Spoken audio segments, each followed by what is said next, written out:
Hello there and welcome to the program. Thank you so much for watching Smart24 TV. A very good morning to you wherever you're watching us from. And of course, I'm very glad you're joining us this morning. And this is The Point. My name is Anthony Sebale and I am your host. And of course, on this show, we basically get to bring people from different sectors of business, be it women, be it men, in the fields that we think are contributing to Uganda's economy most. And of course, we get to bring the policymakers, we get to bring on board experts and participants in these different business segments. And we talk about the issues that do matter in these businesses. Remember, the show is live on YouTube, on our live stream, and that is at Smart24 TV Live. But you can also catch the conversations on Twitter at Smart24 TV. And well, you can also follow me at Anthony Sebale there on Twitter so we can keep in touch and get this thing going. Now, today, of course, we are talking women. And last year, in the month of March, that is when we're celebrating Women's Day, the theme was gender equality today for a sustainable tomorrow. Gender equality today for a sustainable tomorrow. And of course, women currently are at the center of the country's economic development. They first of all make over more than 50% of the Uganda's population. And worldwide as well, we know that women actually outnumber men. But they have been sidelined in most cases, especially when it comes to making policies. And of course, women empowerment has been one of the key goals and agenda of the government to see that they put women at the forefront, of course, that being evident as well in the political positions you're currently seeing, especially in the big political positions, the vice president, the honorable speaker of parliament. All these are females. And this is appreciable efforts by government to put women at the forefront. But how about the women in the informal sector? And today we want to put particular emphasis on the market women. Those women that actually stayed in the market during the COVID-19 pandemic and were able to supply vegetables, were able to supply food to different households and staying in those very dark places and enduring lots of coldness in the night to provide for their families, but also provide for the nation. And today I'm joined by two very special ladies to discuss this and more. And this is Miss Maureen Wagui, who is the Executive Director of the Institute for Social Transformation. You're most welcome, Miss Wagui. Thank you, Anthony. And of course, as well, I'm joined by Miss Catherine Nanzige, who is the chairperson of the Nakawa Market Women Cooperative. Thank you so much for joining us. Thank you, Anthony. And I'm so grateful because today, for the first time, I have two ladies. I think this show could be hosted better by a woman, but since we are all still looking at gender equality, right? Yeah. I'll try to balance the board there for you. I'll start with, I don't know, Mrs. Wagui? Miss. Yeah. Wow, Miss Wagui. Let's talk about yourself and a little bit about the Institute for Social Transformation. Mm-hmm. What do you do? And how do you get involved with the market women? Thank you, Anthony. Greetings to our viewers. My name is Wagui Maureen, and I am the Executive Director, Institute for Social Transformation. Institute for Social Transformation is a women's rights organization that has been in existence for over 17 years now. And our focus has been mainly women and youth. But we're not saying that we are leaving out the men. We need them, and we are working for the men as well. What do? We empower women. We empower women and the youth to ensure that they participate meaningfully in the country's agenda. And currently, our focus has been on market women across Uganda. And the question you raised, how do we? How do you relate to the market women get to help them? Yes, and get to help the women. Most times when we get to engage with the women, we have to first understand what are their issues, what are they facing, and we all know that women are the majority, like you have already highlighted. In the country, we are the majority, but also in these spaces, the women are the majority. In the informal sector, in markets specifically, they stand at 80%. So we had to do an assessment to find out what are the needs of these people in this community. And in the assessment, the evidence that came out that yes, the women are the majority, but they are not in the positions of leadership. And then when it comes to the skills that they use to run their businesses, they are very limited. So we had to find a way of how do we build the capacity of these women to participate and earn gainfully from their businesses, which was a challenge to them.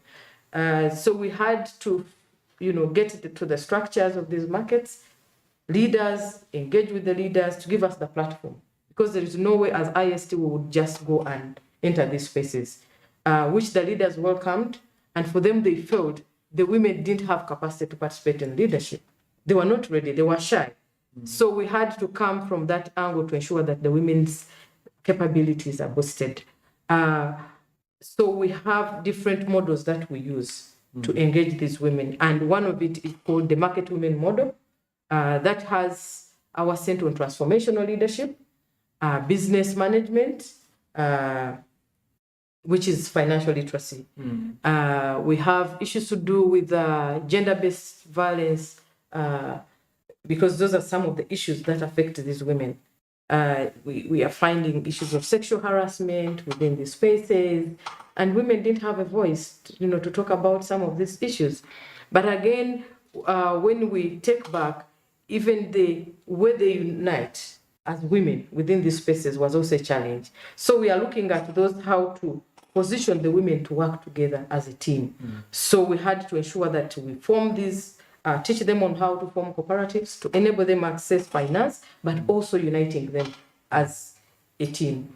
So there are several things that we do around the market women, and issues of access to technology, access to finance, cooperative formation, advocacy, issues to do with engagement with the media, because you need the media in all the work that we are doing. If we are advocating, you need to talk to the media because they are the ones who are going to voice out some of the issues. Yeah, so just some. Wow, that's interesting. We're about to dig into that later on. Miss Catherine, you are the chairperson of the Nakawa Market Women Cooperative. Tell us about, first of all, Nakawa Market and how you got into there and as a chairperson. Was there a legitimate way where people were actually electing you into these positions? And, how come nowadays women are getting more organized, for example, into these cooperatives that we didn't see in the last few years? Thank you and good morning, viewers. First of all, I want to thank Institute for Social Transformation because it was the first organization that recognized market women, that it saw market women being equally important like any other person, maybe in the formal sector.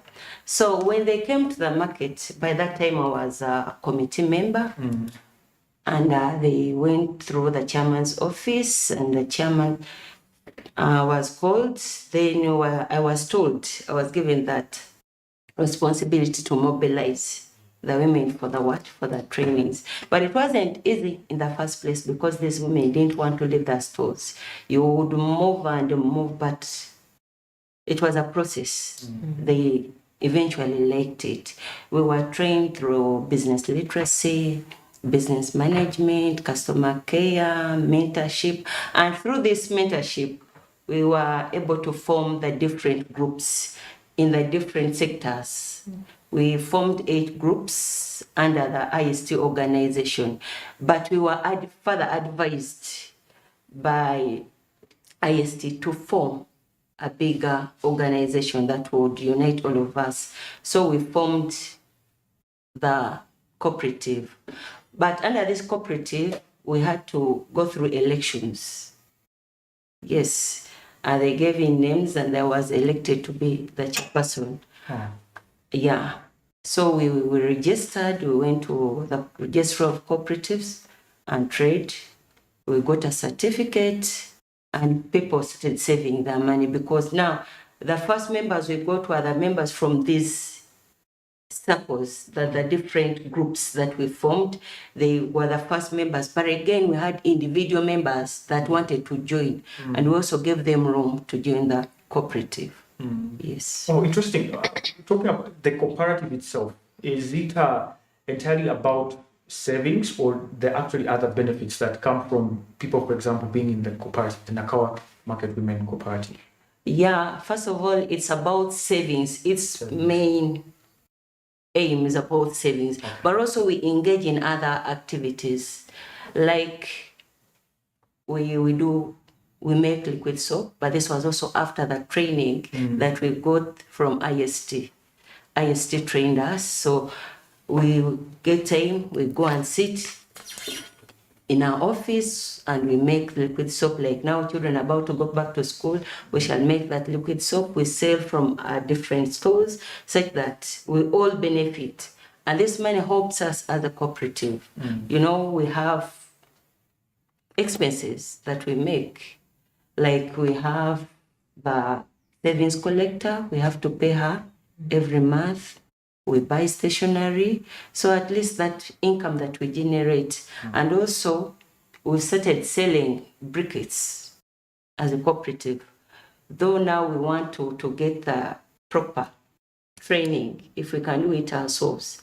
Right now, we are just getting it from other people, and we sell it as a cooperative. But now we want to make the briquettes ourselves, because we got some equipments from the European Union, and the chairperson gave us, as the market women, gave us that machine. So at least we are only waiting for a training, then we shall start making. So there are certain things that we want to do as a cooperative, as a group. Yes, outside just the service. Yes. Very interesting. Now, Ms. Wagubi, the COVID-19, we're looking at, for example, now the status quo. Before we get into the discussion, particularly market women, women on average, during the COVID-19 pandemic, we showcased, actually the world was showcased with the women's importance when it comes to our economy, but also their vulnerability. For example, in Uganda, women were forgotten or excluded from measures providing economic assistance and forced out of the labor market to take care mainly of their families. The disempowered women, of course, because of COVID-19, they could no longer go and do their informal jobs. Some of them, they resorted to staying at home and taking care of now the bigger families that were actually also at home. Simultaneously, this also came at a time when the economy wasn't good, and just as COVID-19 was phasing out, the financial situation became worse, and this is of course impacting the economy. Now, a range of measures targeting especially the unpaid care work and the informal sector is vital to attain the equality and the women's empowerment by 2030, as is the goal by different organizations. Are we on a journey of improvement? Are we on a journey of recovery post-COVID-19 in the middle of inflation and the financial crisis that we are currently facing? Thank you, Anthony. First of all, I would love to extend my sincere appreciation to the government of Uganda for the wonderful work they did, really, to ensure that women survive and people in the informal sector, specifically in markets that time. Because, like you have already said, they were there to serve us, to ensure that we move. But in general, women were affected more. We are seeing where, most women who are fending for their families, because we're seeing majority of the women are single mothers. Others are widows.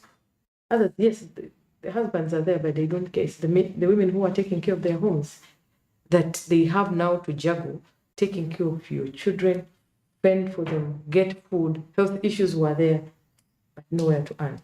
So the situation was really bad. Women were so vulnerable. And if it gets to the side of the informal sector, it was worse. Because we saw people who are living hand to mouth. That's what they say in Uganda. Yeah. So it was really hard.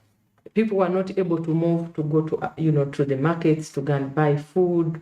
It was really hard. People don't have gardens. The weather wasn't good. The situation was not good for them.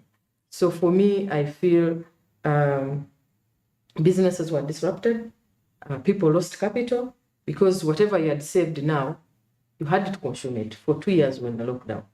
Things were not stable. And really, generally, we were not prepared for such a war. So this is also, it gave us another insight of what are we going to prepare for. Because now people were going to, marketing online, and the world wasn't ready also. But on the other side, we also appreciate for some support, those organizations that were there already in the tech part, leading people to get to, the deliveries that were being made online, that it also facilitated. So we need now to advance our technology. Okay. Because the technology in the country is also lacking a little bit. Yeah, and this is where the world is heading. Nobody knew that we would be on. To add on Maureen's point, I continue thanking them because they developed a market garden app. This app really helped us, some of us in the market. We were able to do business online. They would order their items online and we were in position to deliver them. Some of us, that is how we managed to survive, a few of the women. But remember, majority of them do not have the smartphones. It was also another challenge. So it was only a few of us who managed to survive because of the customers were not allowed to come to the market, and others that would come, they were severely beaten. Like you saw some women that were selling the mangoes and the bananas on the street, they were beaten, so they would not come. Those were the people that were having, that were buying. And remember, most of the women deal in perishables. So if it takes like 1 day or 2, it would rot. But a few women need to have their smartphones, they manage to survive. So at least we continue to thank ISA, did a great part of it. Oh, the market garden app, because when you talk about the status quo, that could be one of, I think, the big achievements technologically. Yes. How does it work? Is it a home delivery app where you can actually order things from the market and they get to your doorstep or something like that? Actually, the Market Garden app is an online application that is enabling women in the informal sector, specifically markets, to sell their products online. And here, the woman picks an order. If I place my order, the woman in the market will pick the order and do the shopping for me, and then they will deliver my products at my point, wherever I am. So that's how it helped. But that meant that we were thinking of the future, because the app, we started developing the app in 2018. So by the time COVID came, it was like giving us this big push, enter the market, start. This is the opportune moment, which we did. But again, because of the way we are used to going to this market, it's such a big challenge. We have to go to the market and you do the bargaining and all that, which is not with the app, because you're dealing with the virtual clients. But also the other side is pushing the women to embrace technology, because it is also a gap. So we had to ensure that, we get the women there, at least let them start. And we had to provide them with smartphones to get them rolling. So that is what we really did, but also supported them to stay in the markets comfortably. Yes. We had to provide them with mattresses, liquid soap, blankets, because they are nursing mothers who are there. And, to also engage with the market leadership to ensure that they at least secure spaces where women could shower from, because they were sleeping there. But also the security of their women was also not so good. They were not used to sleeping in the markets. We have people who are using drugs in the markets, and their life was at stake. So to revamp the security around the place and all that, so we had to work in tandem with all the heads. Oh, very, very interesting. Yeah. Before we go into the break, I want to know, because one thing that stands out when you talk about women and what's currently happening in the empowerment of women is that women are sustaining families, and this has become so rampant to the extent now we are questioning the role of men. Yeah. Have men, after reading Ms. Catherine, have men abandoned their role in as far as family is concerned? Because yes, okay, we're talking about empowering women and encouraging them so that they can be self-sustainable. But where are the men? Where are the men in all this? Yes, it's true. Men have really abandoned their responsibilities.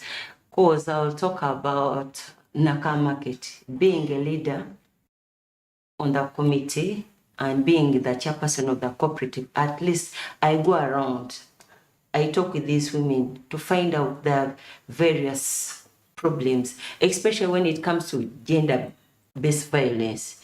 You will see a lady will go and acquire a loan from maybe a money lender. She takes this money home, but a man will come and then grab away that money. So you'll find out you're always handling such cases. Yet she will complain, she will tell you that I'm the person responsible. I'm responsible for paying school fees. I'm responsible, even buying them food.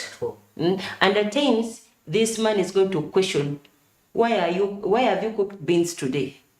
Why didn't you buy me? Yeah, imagine. And they're not contributing. You find them in the market playing cards, Ludo, the whole day. But these people are and they're sleeping in the market. So they've really abandoned their responsibilities. Ms. Wabuli, would you agree with that? Yes, I would say yes. Of course, to a given percentage, but the biggest percentage, I think that is where things are going. Catherine has already shared, the men have abandoned their responsibilities because there are so many women who are coming through to request for support. Because if it took the two of us to give birth to a child, why would it turn to be only my role to take care of this child? But only not in, maybe financial support and all that, but it also comes into the unpaid care work. Some of them are there, but the woman has to wake up very early in the morning. You do the preparations of the children to go to school. You have to prepare even this big human being. You have to make sure you cook for them, which is okay, but support where necessary.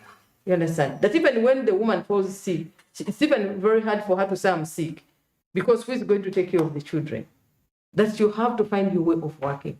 So what we are trying to say or to do is that how can we work together to ensure that we balance, redistribute this unpaid care work, to recognize it, first of all, that it's here and we can redistribute it amongst us in the family.